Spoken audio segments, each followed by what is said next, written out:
Hello student, ছাত্রমিত্র mathematics. এখন আমরা solve করছি নবম শ্রেণী। কোষে দেখি 21-এর 4 থেকে সি এর অঙ্কটা সলভ করব। অঙ্কটা কী আছে দেখো, log 4, log 5, log 6, log 7 and log 3 পরস্পর গুণের আকারে আছে। এটাকে সলভ করতে হবে, আমাদের মান নির্ণয় করতে হবে। তাই দেখো এখানে আমরা পরস্পর সব বসিয়ে যেতে হবে, শেষের দুটো থেকে ক্যালকুলেশন শুরু হবে। এখানে বেজ আর পাওয়ার সমান হলে কি হয়, এই বেজ আর পাওয়ারটা উঠে যাবে, 6 বেজ হবে, পাওয়ারটা 3 হবে। দেখো সেটা এসছে।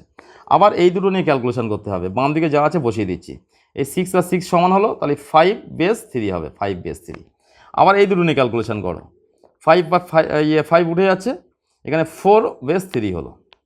এবারে আবার দেখো শেষ লাইনে সে একই জিনিস আসছে, 4 বেজ, এখানে বেজ আর পাওয়ার যা আছে এখানে ঠিক উল্টো আছে, তাহলে কি হয়, উল্টো হলে 1 হবে। দেখো কত সহজ পদ্ধতিতে কয়েকটা লাইনের মধ্যে, 4 লাইনের মধ্যে অঙ্কটা আমরা সলভ করেছি। তো এইভাবে অঙ্ক শিখতে গেলে, জানতে গেলে আমাদের যে অ্যাপটা আছে ছাত্রমিত্র অ্যাপ, সেটাকে ইনস্টল করতে হবে।